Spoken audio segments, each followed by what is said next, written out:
solution is just prevention.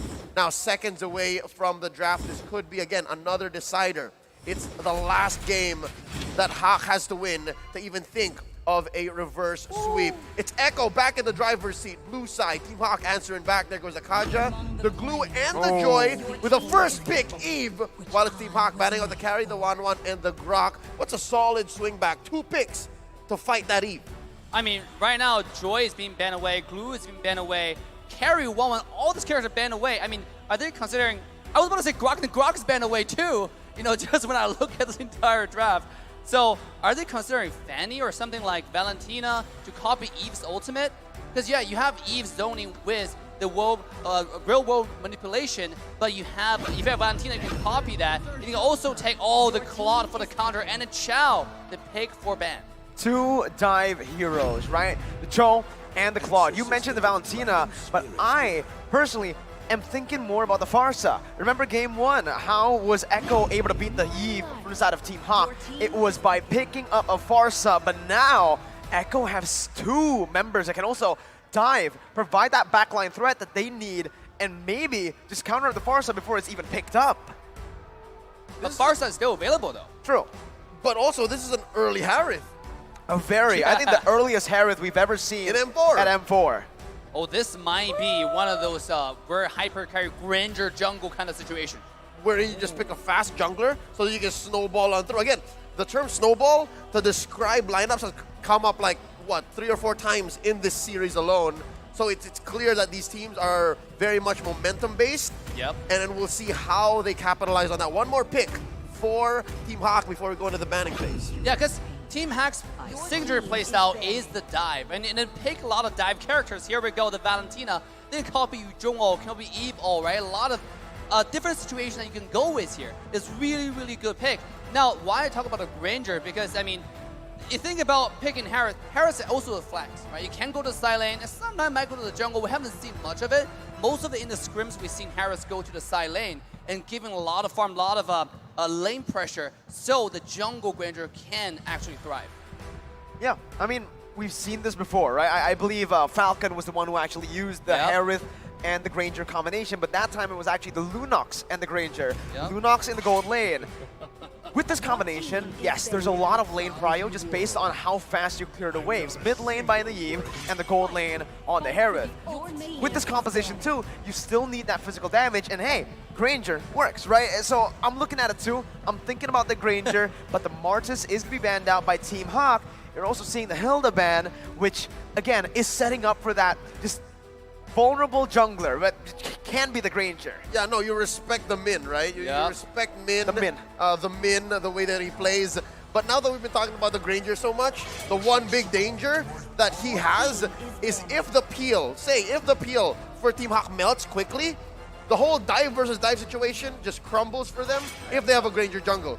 Because you're still a marksman. You have to still consider yourself as a marksman and protect yourself. Now going into the picks after the cool friend, the Hayabusa get banned, is the Granger still looking good?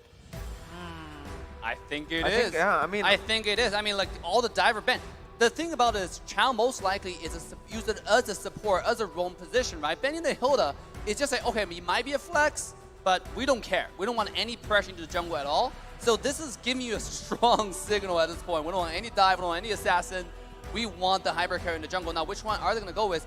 YSS, Roger, all those characters are kind of falling off in early game damage now. But Granger, if you scale into the late game, it can actually one-shot any character from the side of Team Hawk. Yep, that's what I was going to say. Like, for Echo here specifically, right? I think I just got on the same page as you guys. Maybe Echo, maybe Carl Teasy, right? But with a Ling on the other end, can it go fast enough?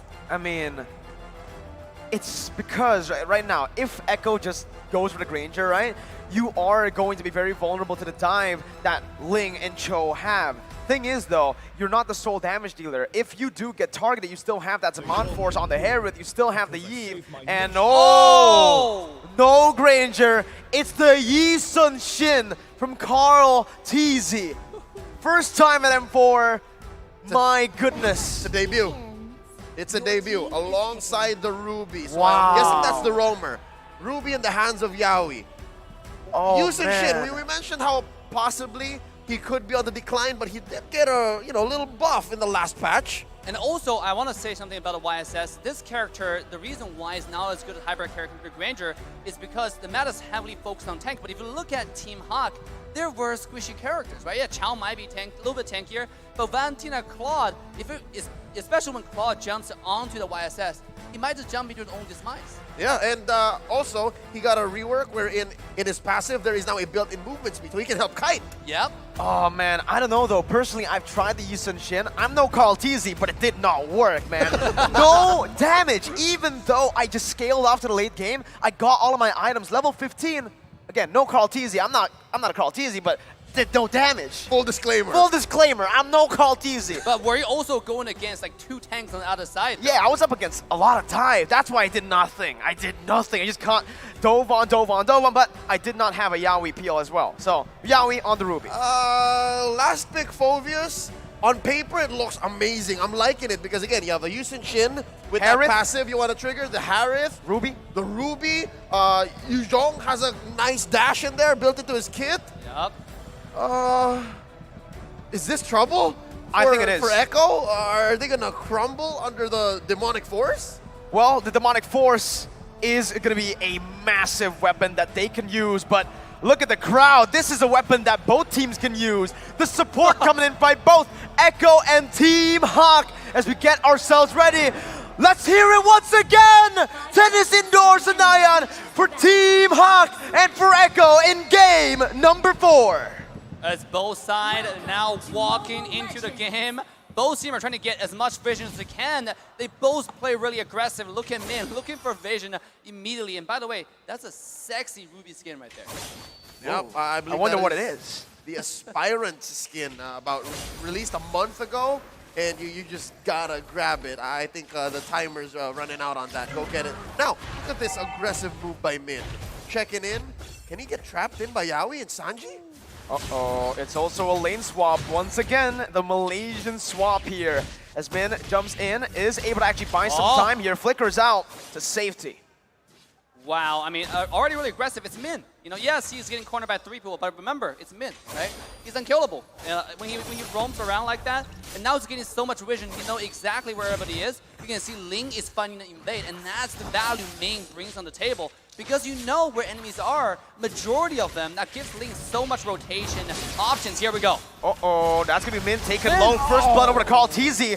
Gary's not level 4 just yet. Has to wait a bit, and Carl TZ so far is doing really good. Gary, though, finally gets level 4. Ooh. Doesn't decide to commit. Carl TZ follows through with a Mountain Chakra, now revealing everyone on the map, too.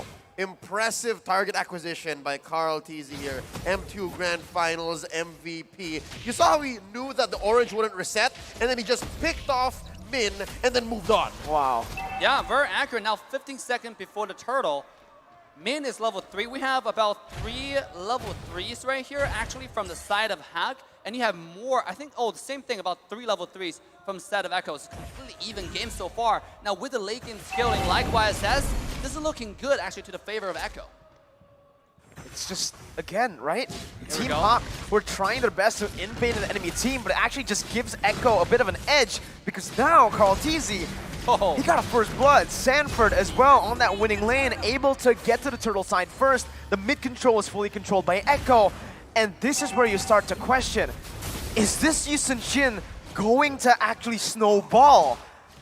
Is this going to change the landscape of our metagame? But again, it's been, what, 2 minutes and a half? 2 minutes and a half, we can't say exactly that Yusun Shin is the new hotness again. Not yet. Some people like the meta, somebody don't, but to me, the meta is just versatile, right? I agree. Is it going to change? We don't know, because everything is possible. Like, you can have hyper carry jungle, or you can go to the goal lane. Here we go on the top side, though, Sanford. Lola going to be able to bring him back now. The Demonic Force is ready, and that's going to be a knockout by the Tempest of Blades. Good kill over to Gary. Lola just funnels it back onto Gary for more damage so that he can actually dive in towards the Yusun Shin later. And just as Min has done throughout all games in this series, he's doing so much. He's moving around. You never really know where that show is. And I think that's what makes these 2-man engages from Team Hawk so scary, because you're never sure if the Cho is around. You're never sure if Min is around. And look at that. Quickly making work. they converted from that one kill on Sanford into a turret. 3 minutes in, by the way. That's an early tower. And again, a lot of people don't see this, but I'll give a lot of credit to Min for giving the vision so Link can roam freely to find the kill on the top side and then move that to a tier 1 tower 3 minutes in. That is absolutely insane because even though the gold looks very similar, there's not too much gold differences right now, but open up the map will open up the snowball. And that's the word, that's the focus of this series. Yep, about 20 seconds away from the second turtle. Might be more room for Team Hawk to do it because again, they did pop that left part of the map for them, the top lane tier 1. Bottom lane though, what's Benny Cutie to do against Panda, given that they have gone back to their natural lane? Yeah, now look, the second turtle. YSS already moving the turtle to the blue side. Here we go. Min gonna be able to jump in now. Look at the Jikundo and the way the Dragon to bring Yaoi back, but it's gonna be Sanford who finds a Petrify onto 3. Gary gets a Tempest Blaze onto Yaoi, finds a kill. Sanford still on the back line, knocking man up, but Gary picks up the turtle and goes back in on the Carl TZ with a double kill now onto Sanji. He's looking for a triple. He dives in under the tier 2, but he's not gonna be able to find it. Sanford still hunting. Lola getting out. Gary dashing out of the wall, but Furious Dive follows it through. Gary's still gonna be able to actually get out Sanford. Now caught in a bad situation as he's 1 HP, and that's the kill picked up by Lola. The passive does its thing, and it gets a trade for Sanford, but that is value for Team Hawk. Oh my god, what a team fight there. You can see the value from the Demonic Force in that team fight in full display. We talk about what to do about this ultimate. You don't really have much choices right now at this point. You just have to wait for Lola to wait out the ult, you bait it, you dash, you commit a team fight, do the poker face that Echo like to do, right? Go bait out a skill and then just wait. I think that's probably the only option you have. So far, Team Hawk has grown into the series. They are ahead about 2K. Min admitting to the fact that ever since Team Hawk was formed under MPLMY, they were gunning for M4. Imagine that, being a qualifier squad, going straight to becoming champions, competing at the world stage. They catch Yaoi. Yaoi also getting brought back by the I'm Offended, terrified down. Min still looking for one more knock-up. Yaoi not able to connect his own I'm Offended. But in the enemy jungle, Carl TZ is gonna fall, and this was exactly why we thought it's not gonna work. Gary! Super fast hands as he just styles out of there. What a style there. I mean, just changing skills. And Karate is definitely falling off, right? You can feel like he doesn't have the damage or the survivability. If you don't have the support from Yaoi, it's going to be a problem. And here we go on the bottom side. You can see, thanks to the advantage they got from the jungle, they're able to push a bottom tier 1 tower. Oh, here comes the hook. Yaoi gets the I'm Offended. Panda still able to get out with the BMI. That's going to be the way Dragon popped in by Min, but it's going to be 2 members taken down. Make it 3. Someone else fell on the other side of the map. Wow, what a fight that was forced in by Echo in the gold lane. Wow, I mean, they got the tower, but I think the overstayed. The minute wave could have just done the job for them, right? I mean, overstaying for 1 extra second would have to do so much for you. And that's exactly what Yaoi did. Took advantage of the situation and find it on the Offended, and that changed the game. Given the outcome of that bottom lane siege from Team Hawk, could this be what Echo needed? Could this be that, set of kills that puts him back on the map? Because last we checked, and what was that, a minute or 2 ago, Hawk was just in control, right? What was that, almost 2K gold? Yeah. I'm wondering, because I'm seeing Benny Cutie, I have my eyes on the Storm. That Zaman Force is not quite lethal yet. Like, he has to spend so much time. They have to make sure that Team Hawk is where they need to be to get those attacks in, to get those spells in, that Synchro Fissure. And I'm guessing Echo needs to be on top maybe for a little longer.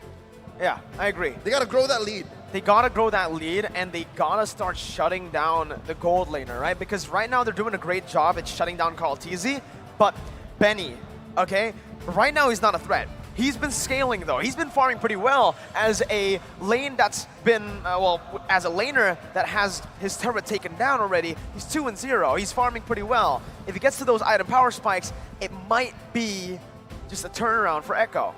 But at this point, you gotta think, like, Ling is 4-0-1. It's even a bigger threat. Thinking about YSS is only skilling off. It's obviously gonna get more damage as we go. But, I mean, Ling is still going to one-shot him going to the late game, especially with Phoveus as a threat at the same time. Like, where are you going to dash? Yep, given that 3 man sweep from Echo. The Filipino crowd has gone and made up their own cipher, a little dance circle out in the stands. But as we speak, Team Hawk back into their dominating ways here in game number 4. 6 minutes in, no turtles so far after that first one for Echo. So I can only imagine what Carl TZ is feeling. Is this the Yushin Shin you were talking about, Mirko? Yeah, I mean, again, based on my experience, I've played like 5 games on the Yushin Shin. The new Yushin Shin. Yeah, the new Yushin Shin in this patch, right? And even when I get the late game, even when I get a few kills early on, I just don't deal as much damage as you would normally do. And now with just Panda also scaling up, I feel like Carl TZ might just he might be losing to every single damage-dealing member from Team Hawk later on, even in the late stage when he has full items. Yeah, not only do you lose on damage, you also have to consider all the squad controls going to be diving you. And speaking of dive, bottom lane, Gary is definitely playing the carry role at this point. I mean, just finding push after push, and now Monitor Shocker, it's just way too much. And the siege as well, you can see. Every tower. Yep, THQ still in control, now 3K ahead, almost 8 minutes in. Let's check out the items, exactly what is Benny Cutie building up towards. Because, again, this is the one point I think that Echo is ahead on, right? That gold lane matchup. 5,700 gold compared to the Claude, which is still standing at 5,500. Honestly, looking at it right now. Look at the Ling, though. Yeah, the Ling. 3.5K ahead. 3.5K go ahead. And look at the itemization, right? He went for the Berserker's Fury into the Windtalker, and now, if he gets that Endless Battle, man, Echo's gonna have a hard time, even if they have Yaoi to peel. That's so much damage, and even true damage coming off the Endless Battle. Yeah, this is only gonna be scary and scary as Team Hack continue to extend a control in the game. 12 seconds before Lord. The thing about a Ruby pick is, Ruby's early game is really not that strong. They're not too much CCs, they're not too much damage, and you can't really check vision because it's not that tanky either. So you can see now Ruby, unless he lands that hook, he's not going to be a primary tank. If you match that with Cartesi, who's also squishy, speaking of squishy, here comes Team Hack. Uh-oh, that's going to be the Demonic Force on towards Sanford, who pops into Black Dragon form. Min, so trying to disrupt, that's the I'm Offended, only connecting onto Min right now as he's going to be melted down, but that's going to be Sanford picking up the kill onto Panda. Man, able to trade that back as Lola, still caught in the midst. Demonic Force buying a little bit of time before he gets bursted down by Benny. Killing Streak popped in, that's a 2-for-1, but Team Hawk find Lord. Team Hawk won that trade, I believe it was worth it. A little too messy, but Echo are finding what they need to find on the map to eventually get back into this game, shrinking that huge gold lead. It's a astronomical lead that Team Hawk has, especially on the team members that matter. But so far, I just noticed now, man, almost 10 minutes in, Echo only pushed 1 turret. Yeah, again, it's all about map control, right? In the first 3 minutes, we saw not too much gold differences, but because the first tower got taken down, that quickly snowballed into bottom tier 1, the top tier 2. Now with Lore coming in, even though the Team Hack lost 2 people, Team Echo couldn't push a singular tower. Now the mid-tier one's gonna take him down because of all the aggression coming to the jungle. Oh, Carl TZ is gonna be assassinated there. Min, 1 HP, Sanji finds the damage, but Gary's gonna be able to actually get out. Lola now under the turret, jumps into the Demonic Force, not able to find Yaoi, jumps in once again. Gary finds the kill, Panda jumps in with the flicker too, but it's not enough. Benny and Sanji get out. It is a tier 1 turret taken down by Team Hawk as Gary looks to try to look for the base turret now. Sanji coming in, that's the base turret passive, and Gary needs to back away. Tier 2 now in the mid lane, gonna be targeted down and sieged down by Team Hawk. That's a clean capitalization by Team Hawk of that small win. Again, 3 for 3 across the board. I'm feeling the problems with the Yushin Shin now. Again, you have the Yushin Shin, you have the Harith. They both need to hit their opponents for an extended period of time. Yeah. They're pure DPS, so the box that Sanji's setting up doesn't seem like it's enough. Yeah, and also they need to scale. But if you think about how much pressure Chao is giving on the map, it's not allowing them to scale, right? Ling is able to split push, find more tower, proc the high ground. The high ground tower is passive as well. I mean, this is too much pressure from all of the map from Team Hack, and it seems like the draft that Echo has is not paying them any dividends. I agree. I was one of the first downers towards the Yushin Shin, right? The damage, even towards the late game, based on my experience, isn't enough to really become that hyper carry. I was willing to give it the benefit of the doubt, given that it was a nice way to kind of, you know, stop the whole Valentina situation. It's a DPS hero that, yes, it does provide vision, but it's not a game changer when it comes down to a team fight. But yeah, again, it might have been a concept that needed more time in the oven, might have needed more reps, but we'll see if there is a comeback, because it's not over quite yet. There's still inhibitors standing for Echo. Yeah, and here we go. Gary split pushing again. He's not pushing that much. He's not completely shoving the wave. He gives the wave a gentle tap, and this allows the wave to accumulate. And then Ling, thanks to the mobility, is able to roam to the Lord almost immediately. So now, again, Team Hack has control over the map going to the Lord fight. Again, it's that wave control from Team Hawk, right? They're able to actually slow push the waves, and they're going to be able to create so much pressure onto that XP lane where Echo is not really going to be able to respond to either play. There's always that split push threat with the Ling, and also that Lord take that's constantly threatening Echo. And Echo, at this point, need to choose one, or maybe they need to just defend at this point. Even if they go for a 5v5, it's not a 50-50, it's more of a 70-30 as it stands. Yeah. Most things that Team Hack have their eyes on come for free. That's what this 4K gold lead is giving them. And for Echo, as you mentioned, it's a hard decision. Like, I wouldn't even know where to begin. Dave.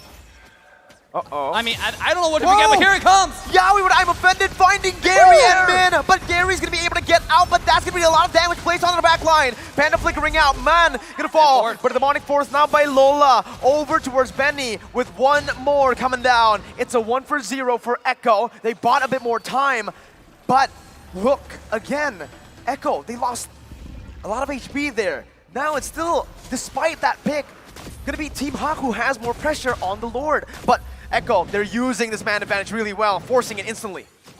Speaking of when you don't know what to do, it's the decision making. Like, how decisive can you be? How fast can you make your decision and execute on it? That's gonna make the difference, right? You saw Yowie jumped in with the hook, and that made a whole lot of difference. But that difference is quickly minimized as Hack's now making a move on the Lord again. 4v5, it's gonna be the retreat battle. Gary wins it. Carlteasy gonna be kicked down, locked down by Minus. Panda jumps in with Blazing Duet to the back line. Benny, now in the midst of it all, jumping back and forth, getting a kill, getting shut down though by the likes of Panda. Min still surviving, his stats gonna be Sanford running away. The Furious die by Man, as that's gonna be enough to lock him down. 4-for-1, Team Hawk on a run now to equalize in Game 4. Oh no, this looks familiar. It's just one defender left. Yowie's gonna take about 5 or 6 seconds before he can come to help defend. Sanji puts up the ult. Will Lola fall? Nope. All right. No. I think Echo's still in this. Yep. Sanji still dishing out damage, poking them down. Mid lane base server gonna fall. BMI popped in back. Yowie very close to getting that I'm Offended. But like you mentioned, Leo, not enough just yet. Team Hawk back away. Now, if the Lord come close for the charge, that's another free High Ground Tower. And remember, all at the same time, bottom wave is slowly accumulating towards the high ground of Team Echo. Team Hawk, all they have to do is push this Lord in. Can they do it? Benny QT finds a massive pick, and that's 2 on the board. Benny is 8-1. He is single-handedly stopping the end from Team Hawk. Is this the key to victory? At this point, it's all on Benny. Can you find the crucial kills onto Panda, onto Gary, because only him has the damage to do it. Carlteasy is still not there yet. He's level 15. This is a miracle. This is your situation. Can you find the damage? Now, the good thing about YSS is also the ultimate. The Mountain Shocker gives you so much vision, which allows you to know, okay, is the Link split pushing? How do we answer this? That's the benefit of YSS. And here comes a dive. Temper the blades. But that's Yowie! Ties it to perfection! Yowie with an absolutely insane I'm Offended to catch Gary. Ruby is one of the natural predators of most assassin junglers that have high mobility. And right here, we're seeing the rubber band effect. They're shrinking that gold lead. Now at 2K, they're going to make a play here in the jungle, trying to go for that main artery, that mid lane tier 1. So far, Echo not out of the woods just yet, but we're seeing signs of life. Yes, and also, Yowie has a flicker now. That's even a bigger threat. If Yowie before the flicker have to only play knowing where Ling is, knowing how your jungler play, but now he can actually engage like the lore fight previously. Oh, that stopped the Here conceal. Min looking for an engage as Lola jumps in with Demonic Force. Min looking forward. Yawi doing the same thing as Dasby Sanford splitting them back. And Lola and Min, they're isolated from the team. This is it. Min losing the immortality, but it's going to be able to actually get away. That's a disengage coming in with Gary rotating again. Benny, 1v4 in the midst of it all. Still surviving. And then stopping Team Hawk's engage. The storm, the typhoon, the hurricane took on 5 members of Team Hawk. Enough time to buy for Echo to defend. And we are sitting at dead even.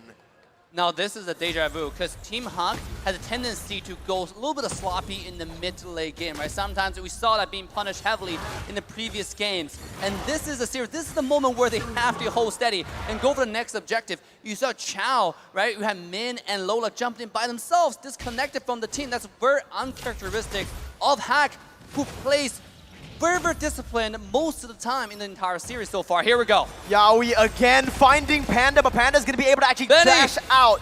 Benny again, looking for the damage right now. The Blazing Duet will be popped. Gary to the back line as that's going to be the Demonic Force popped in as well. Yawi with no I'm offended cannot actually peel for his team. Lola, Demonic Force once again onto the back line, onto Carlteasy, but still going to be able to kite away. You can see the damage being placed on. Lola still surviving for a bit longer. Carlteasy finally finishes him off, but Sanford falls as well. Both of the XP laners have been taken down, but the real world inflation comes down. Yawi missing with I'm offended. Team Hawk still trying to get an opening here around the Lord. Yawi gonna be taken low. Min on the flanks. Panda in the mid lane looking for the base. Right now, Scary jumps in, helping the mid laner out. Carlteasy finishes Min off, using the mountain shotgun device from the side of the mid lane. Will be pushed in. Team Hawk with 1 cannon minion. Carlteasy looking down. They're getting it. Gary and Panda will end the game to equalize against the tournament favorites.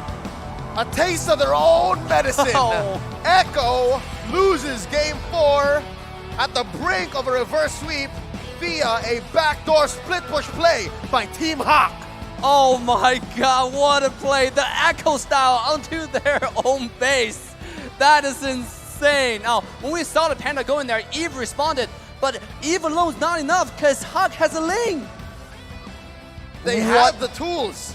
What a series, man. That's all I have to say. What a series. They had the tools, they had the setup, and again, Echo, at least at this point, they knew that it was possible, but they just could not respond fast enough. That's what the lead Team Hawk had this whole game bought for them. And then you see here how one half of the Twins, how Panda was just so relieved to have been able to pull that off. Oh, careful with the water. Oh. Man, oh man. Started off as a dominant run by Echo, 2-0. We all counted Hawk off, except the fans who were constantly cheering. 2-0 down, and now 2-2. They have equalized, and it's back to a best of 1. Hold a second. Now, in the beginning, we talked about this battle of support, right? Look at Min finding those vision, finding those controls. Game 5 is a battle of discipline. Are we going to go back to Echo's textbook style domination, or are they going to try something new? Are we going to continue with more different style of gameplay?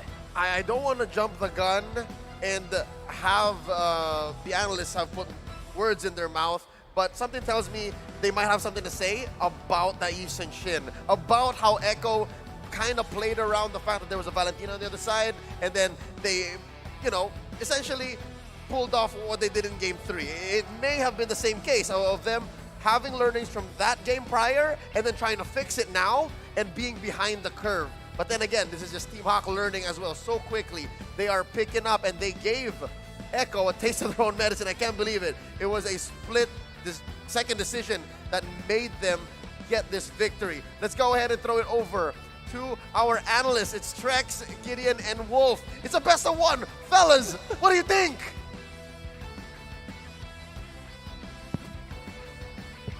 Ladies and gentlemen, we are back on the analysis desk, and Leo, I think we are very, very excited. I think the fans are also very, very excited. This is going to be our first Game 5 of the knockout stage. Definitely very hype about it. Gideon, you know, I brought you some tissues thinking you were going to need them, but I think we might be able to throw these to the crowd. Keep that to yourself. because for now, right now, the ultimate comeback is happening. And before this, Wolf wasn't stressing out. He's just relaxing on his analyst table. He's like, no, this is not, I'll be fine. But now he's sweating. Yeah, but I did kind of predict that this will go to a game number 5. Not because I want it to be a game number 5, but because of the fact that Yi Sun-shin has not been proven to be a good pick. In many points in this game, we saw that it could be, like there's a potential, but ultimately the heroes that Team Hack were able to get were just too good against the Ling. As you saw, against the Yi Sun-shin.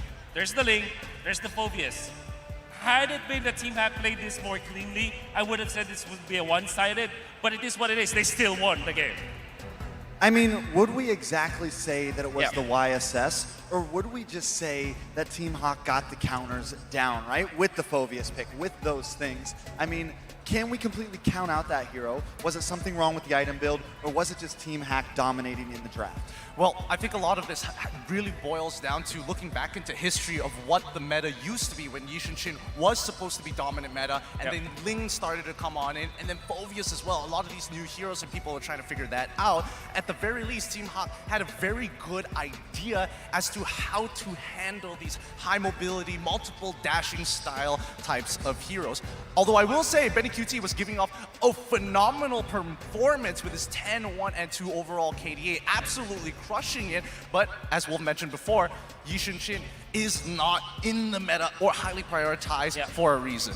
We actually had a preview of how hard it is for the Yi Sun-shin to play this game, because during the first seconds of the game, we saw like the split screen when they were trying to go to take the purple buff. Yi Sun-shin was slower compared to the Ling. And that's already bad news for the side of Echo, because now it allowed Team Hack to have a hero like Ling who is very greedy to get away with the early game. And you saw Gary actually played this well.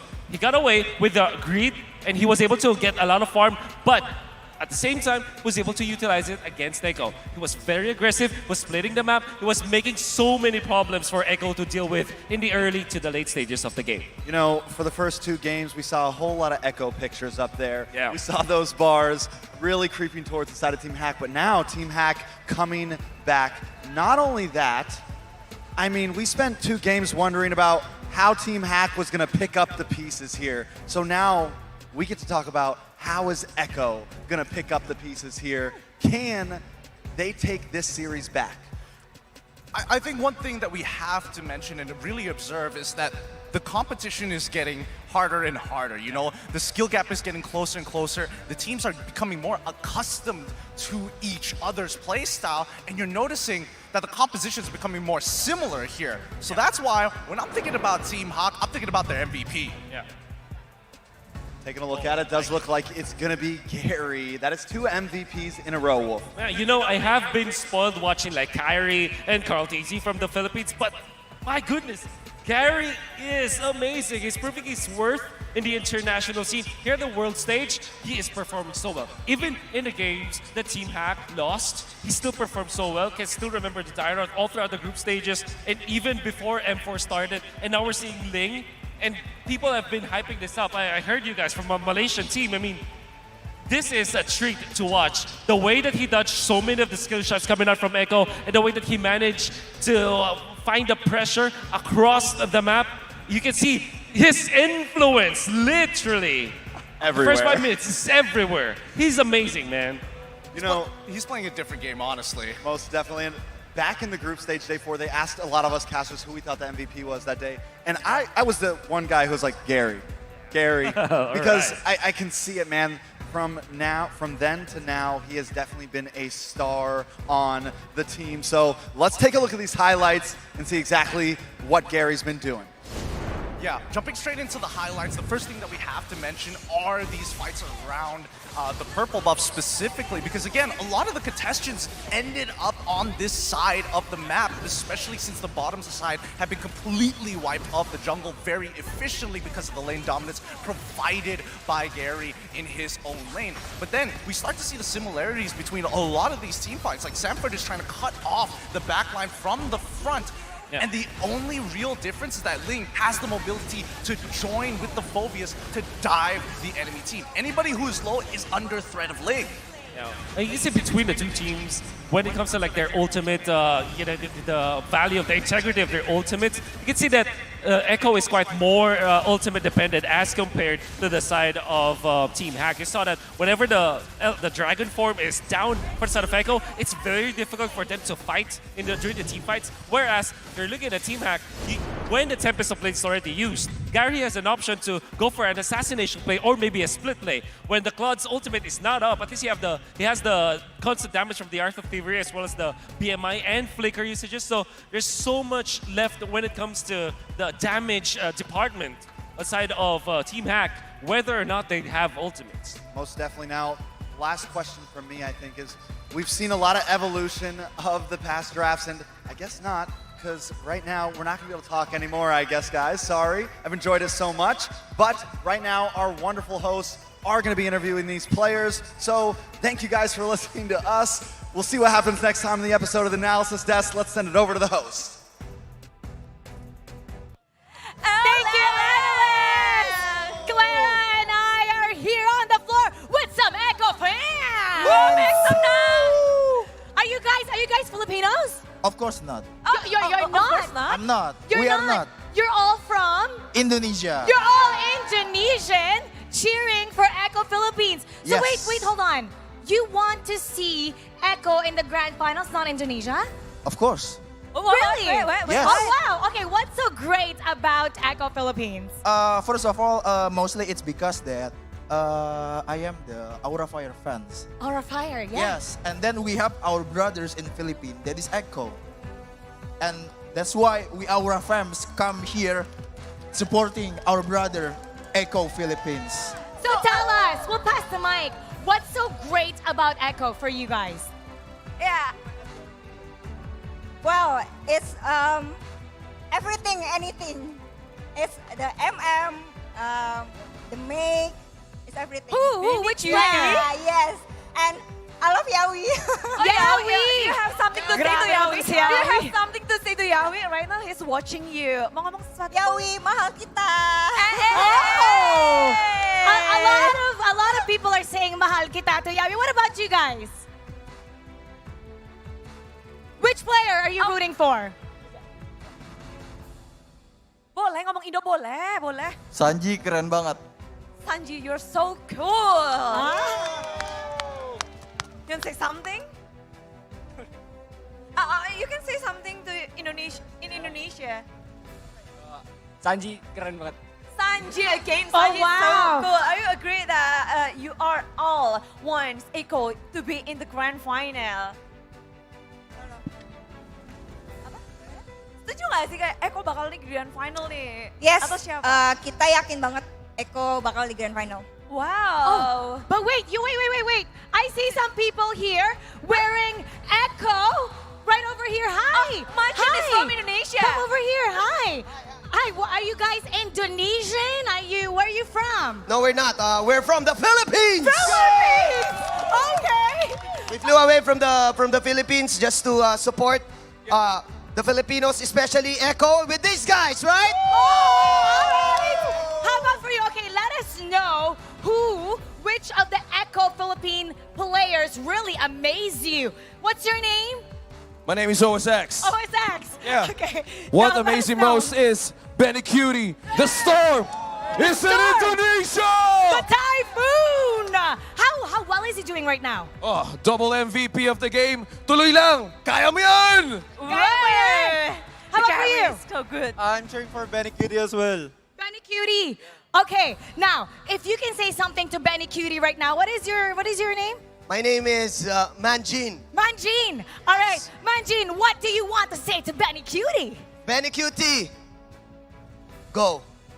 Benny Cutie, go. You got this. Bye-bye. Benny Cutie, you got this. Okay.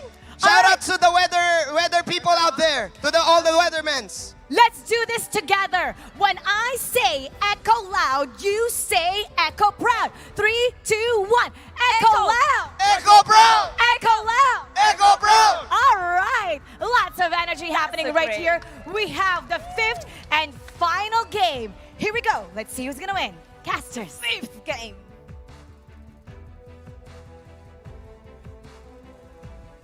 It comes down to this, a single game of Mobile Legends to confirm who will be moving on through to the upper bracket in the next round. It's Echo going up against Team Hawk. At your service, my name is Leo, joined here by Mirko and Assassin Dave, and we have been calling this hell of a matchup, and boy oh boy, I did not expect for this to go 5 games. I have to be honest, fellas, as soon as we walked and loaded into Game 3, could have sworn that was it, right? I could have sworn that was it, but it seemed like there was more in the tank for Team Hawk, and that's on me. I have to admit, I thought that they were going to crumble to the pressure, but it seems like it's Echo who needs a little bit more of reassurance, who needs to recalibrate. Mirko, your thoughts? The caster curse, right? We said, Game 3, especially after the draft, we were like, all right, the draft, it looks like Echo is going to be able to take it here, especially considering, again, that Akai that we thought was going to go to the jungle.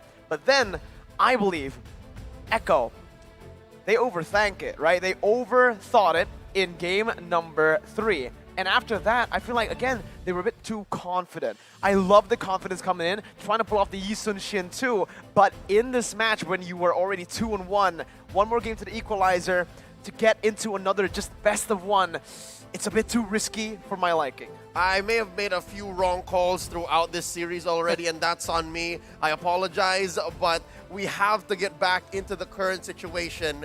The Malaysians may drop one of the tournament favorites into the lower bracket where they will have to fight for their lives. All right, tournament life.